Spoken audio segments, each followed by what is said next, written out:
dunia. Israeli imesema imemuua mkuu wa jeshi la majini la Iran huku mashambulizi ya Iran dhidi ya Israeli yakiwaua watu 6 huko Tel Aviv. Marekani yasisitiza inafanya mazungumzo na viongozi wa Iran huku serikali ya Iran ikishikilia haina nia kufanya mazungumzo na Marekani. Umoja wa Mataifa umetambua rasmi biashara ya utumwa kuwa uhalifu mbaya zaidi dhidi ya ubinadamu. Inaweka kumbukumbu rasmi mbele ya mataifa yote 193 kwamba hii ilikuwa uhalifu, si kipindi cha giza cha historia au mfumo wa kizamani wa biashara. Pili, linafungua mlango wa mazungumzo ya mfumo wa fidia. Na hukumu ya mahakama kuu mjini Kisumu na wafidia mamilioni ya fedha waathiriwa ukatili wa polisi imeelezwa kuwa kihistoria, ikitarajiwa kubadili mwelekeo wa wajibikaji wa vyombo vya usalama nchini Kenya. Sisi ni jambo zuri ambao wamefanya, lakini tuangalie na wale waliopiga risasi lazima wachukue hatua ya kisheria. Viwanjani, Senegal yaomba rufaa yao isikilizwe haraka iwezekanavyo. Sikiliza makala ya spoti hapo baadaye. Jina langu ni Ive Buchana.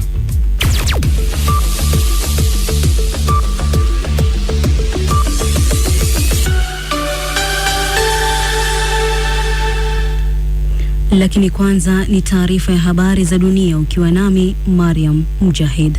Waziri wa ulinzi wa Israel Katz amesema kuwa jeshi la nchi hiyo limefanikiwa kumuua kamanda mkuu wa jeshi la majini la Iran Alireza Tagsiri. Ahmad Bahaj na maelezo zaidi. Tagsiri ambaye amekuwa kamanda mwenye uzoefu mkubwa tangu mwaka 2018 alihusika pakubwa katika juhudi za Iran za kufunga mlango wa bahari wa Hormuz. Tangazo hilo limetolewa huku mashambulio ya anga yakiendelea katika eneo hili, hasa Iran, huku Iran kwa upande wake ikifanya mashambulio katika nchi jirani. Utawala wa Tehran hata hivyo haujathibitisha kuuawa kwa kamanda huyo. Maafisa wa serikali katika nchi ya Falme za Kiarabu wamesema kuwa watu wawili waliuawa mjini Abu Dhabi baada ya kuangukiwa na vifusi vya makombora yaliyogunduliwa na jeshi la nchi hiyo. Huku hayo yakijiri, ripoti zinasema kuwa Israeli imemuondoa waziri wa mambo ya nje wa Iran Abbas Araghchi na spika wa bunge Mohammed Bakir miongoni mwa orodha ya maafisa wakuu wa serikali wanaolengwa kuuawa na jeshi la nchi hiyo, baada ya mapendekezo kutoka kwa Pakistan pamoja na Marekani. Nchi hizo zinasema kuwa ikiwa wawili hao watauawa na Israel, juhudi za kuafikia amani zitahujumiwa kabisa. Athari za vita vinavyoendelea katika eneo la Mashariki ya Kati zinasambaa hadi mataifa mengi barani Afrika. Hamida Abubakar na maelezo zaidi. Taifa la Sudan Kusini limetangaza kuwa limeanzisha mpango wa kusambaza umeme kwa mgao, hasa katika mji mkuu Juba. Nchini Mauritius, serikali ya nchi hiyo pia imetangaza mikakati mipya ya kuhifadhi umeme. Na nchini Kenya, ukosefu wa mafuta na gesi ya kupikia umesababisha wasiwasi mkubwa, huku wauzaji wa mafuta wa kibinafsi wakiripotiwa kufunga vituo vyao. Nchini Zimbabwe, serikali ya taifa hilo inajitahidi kutafuta njia mbadala za kupata mafuta. Serikali imelazimika kuchanganya mafuta ya petroli na ethanol ili mafuta hayo yadumu kwa muda mrefu zaidi. Aidha, Zimbabwe imetangaza kuwa imefuta baadhi ya ushuru uliokuwa ukitozwa mafuta yanayoagizwa kutoka nje ili kupunguza bei ya mafuta ambayo imepanda kwa 40% chini ya mwezi mmoja. Ripoti kutoka Sudan zinasema kuwa watu 28 wameuawa katika mashambulio mawili ya ndege zisizo na rubani, huku mapigano ya wenyewe kwa wenyewe yakiendelea nchini humo. Shambulio la kwanza lililenga soko moja la katika eneo la Darfur ya kaskazini, na madaktari wanasema kuwa watu 22 waliuawa. Na katika shambulio la pili, lori moja iliyokuwa ikisafiri kuelekea eneo la Kordofan ya kaskazini ililengwa. Unaendelea kusikiliza taarifa hii ya habari kutoka idhaa ya Kiswahili ya BBC. Zimbabwe imesema kuwa zaidi ya raia wake 18 wameuawa wakati walipokuwa wakipigana nchini Ukraine. Gideon Maina na maelezo zaidi.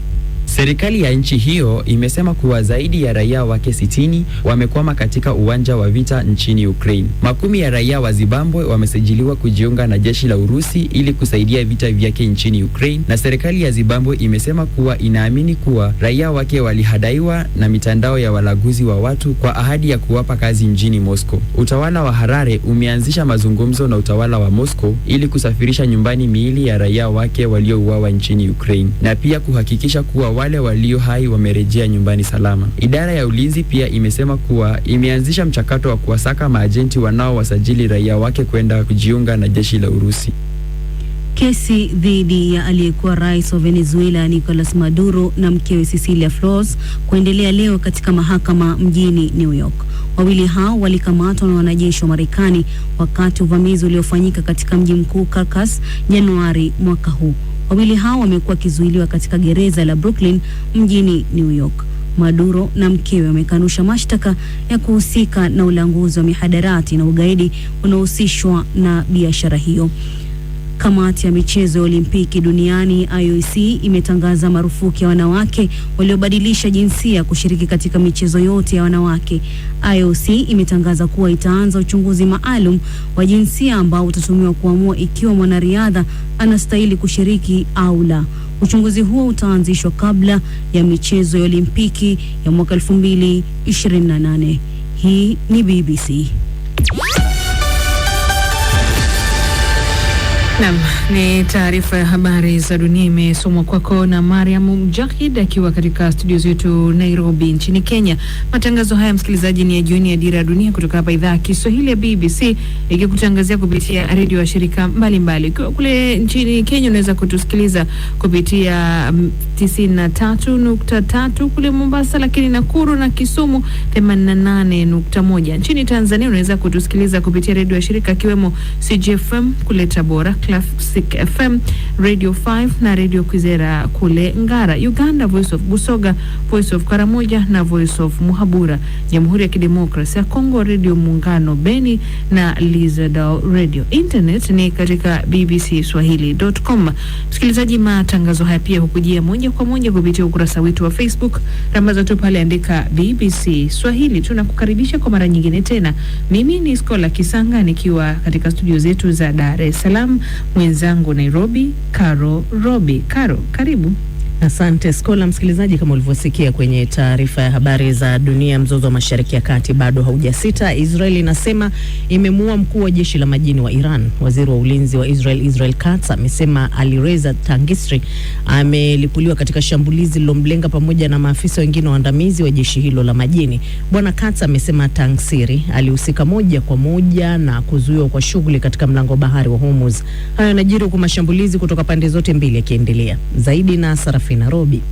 Waziri Mkuu wa Israel Benjamin Netanyahu anasema mauaji ya kamanda wa jeshi la wanamaji la Iran Alireza Tangsiri ni mfano mwingine wa ushirikiano kati ya Israel na Marekani huku vita vyao dhidi ya Iran vikiendelea. Katika ujumbe wa video kwa Kiebrania, waziri mkuu wa Israel anasema Israel inaendelea kushambulia kwa nguvu maeneo lengwa kote Iran.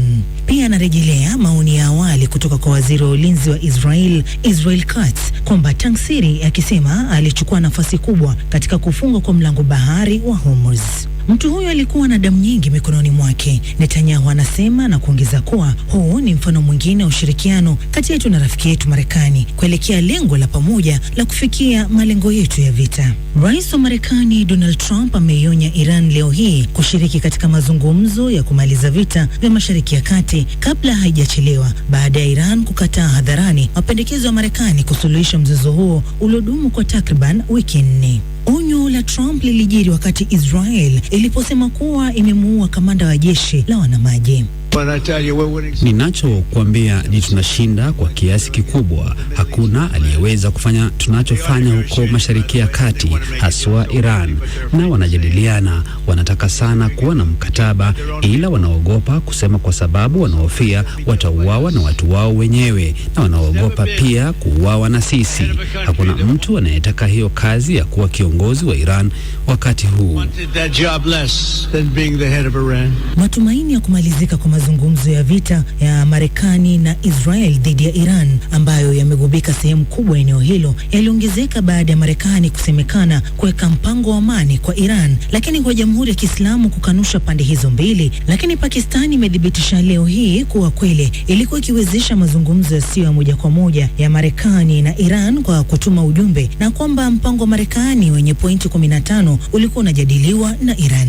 Pakistan imetajwa kuwa mpatanishi kutokana na uhusiano wake wake wa muda mrefu na nchi jirani za Iran na Marekani pamoja na ushirikiano wake wa mawasiliano ya kikanda. Waziri wa mambo ya nje wa Pakistan Ishaq Dar alisema nchi ndogo au washirika Uturuki, Misri na nyinginezo pia zinaunga mkono mchakato huu, huku baraza la ushirikiano la Ghuba likisema linataka kuhusika katika mazungumzo yote. Sarafina Robi, Dira ya Dunia, BBC.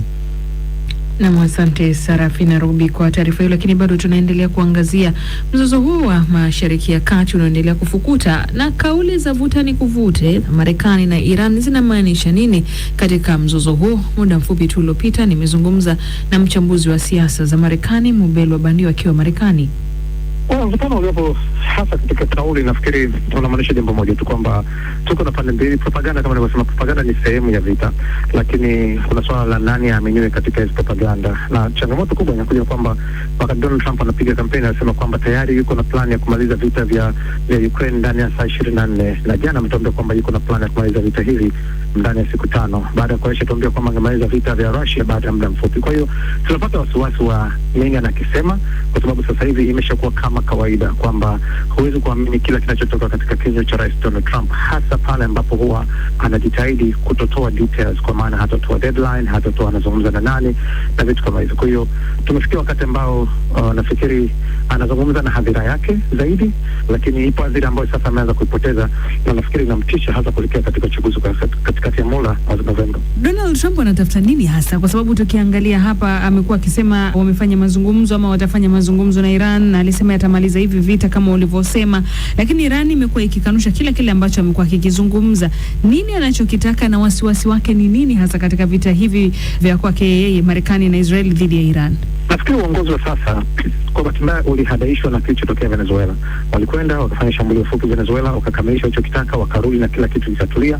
Walifanya vivyo hivyo katika kujaribu kuchukua Panama, nafikiri wakaweka masharti na vitu kama hivyo, ikaonekana mambo yanakwenda sawa. Walifikiri pengine ingekuwa sawa kwa Iran, lakini pia na katika mfereji wa Hormuz, na mambo yamekuwa tofauti sana, na wale watu wamejiandaa kuliko ilivyokuwa. Anachokitafuta, kujibu swali lako, anatafuta namna ya kuondoka, ndicho ambacho anastahili, kwa sababu vita sasa hivi, kura za maoni zinaonyesha kwamba watu wengi sana hawapendi vita. Suluhisho pekee ambalo liko nao sasa hivi ni kwenda kufanya kuwa na wanajeshi ardhini. Inamwezesha kumpa options zote tatu: kukiteka kisiwa cha Kag, kukamata nyuklia ambayo imerutubishwa, na pengine kufungua mfereji wa Hormuz. Hizo ndio namna pekee za kutangaza ushindi ambazo pia zinaweza zikamwezesha kuangusha utawala. Lakini hizo ni vitu ambavyo Marekani hawataki hata kidogo. Kwa hiyo licha ya kwamba na watu anapeleka kule, anajaribu kuongea kadri anavyoweza, anajaribu kutisha na wale wanajeshi 50,000 ambao wako pale. Kwa mambo ni kwamba Iran ameonekana na amesema kwamba hata katika vipengele vyake vitano amesema hatutaki mazungumzo ya kusitisha vita, tunataka tupigane mpaka fika wakati ambao kila mmoja tutambua kwamba hivi ni vita vya mwisho. Yupo kwenye position mbaya zaidi, hasa ukizingatia kwamba ni uchaguzi wa katikati ya muhula na hali ya uchumi inaanza kuwa mbaya, kuanzia airport mpaka katika supermarket, na baadhi ya maduka yanafungwa kwa sababu ya gharama za mafuta. Iran yenyewe inataka vita viishe kwa masharti ya wao wa Iran, na si Marekani wala si Israeli, ikisema kwamba inataka pia Marekani pamoja na Israel wakubali kwamba hawatawavamia, lakini kufanyike fidia kwa namna mashambulizi yote ama athari zote ambazo zimesababishwa na vita hivi vya Marekani na Israeli dhidi ya Iran. Unaona hili litawezekana? Na je, hapo ndio utakuwa mwisho wa vita hivi? Mara zote wanapokuwa wanafanya mazungumzo ya kumaliza vita ama katika aina ya makubaliano, unafanya kama machinga tu, unakuja na bei ya shilingi 200,000 ukijua kabisa kwamba nitauza kwa 100,000. Kwa mkuja na vipengele vitano vile vikubwa, lakini unajua kabisa kwamba wanaamini hivi vitatu vinatutosha, ama viwili hivi vikikamilika vinatutosha. Kwa hiyo wameweka masharti makubwa zaidi, kwa sababu ni sehemu, wanasema ni negotiation, lazima kutoka kuna namna ya kushushana kwa namna moja ama nyingine. Hata 15 vya Marekani hawakutegemea kwamba vyote vitatimilika. Wanajua kabisa kwamba katika 15 tukifuata 7 tuko sawa, huyo anajua katika 5 tukipata 3 tuko sawa. Sioni kama vyote vinaweza vikakubalika, lakini ule ni kipengele muhimu sana kama nchi kusema kwamba tunataka uhakikisho kwamba hakutatokea tena uvamizi katika nchi yetu, lakini pia tunataka uhakikisho kwamba tutakuwa tuna mamlaka kamili ya mfereji wa Hormuz. Wakipata hivyo viwili, ina maana mingine yote yanaweza na swala zima la uranium kwamba lisiwe on the table, kwa sababu pia tuna haki ya kufanya ya kurutubisha. Na mimi nakupata hivyo vitatu, haya mingine yote wanaweza wakaacha. Na Marekani pia katika vile 15, japo hatujaviona vile ambavyo tumevisikia, unaweza kuona kabisa kwamba lengo ni hivi vichache, haya mengine ni kujazia tu kama sehemu ya kusema kwamba basi na sisi tumeondoa hivi 6 na nyinyi mnasemaje. Na huyo ni mchambuzi wa siasa za Marekani Mubelo wa Bandio, kama alivyozungumza na mwenzangu hapo Skola Kisanga.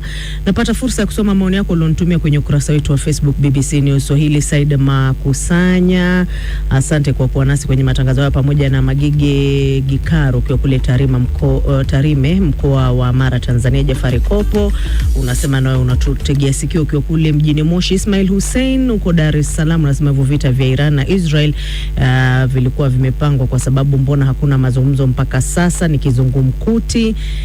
Lakini Elisha Kalodero unasema pia wewe unatupata vizuri kabisa.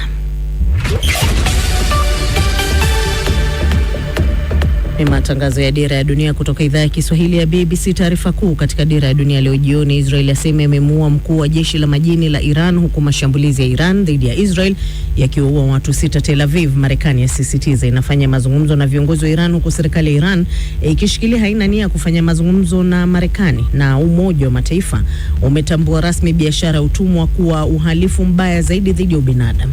Hii ni BBC.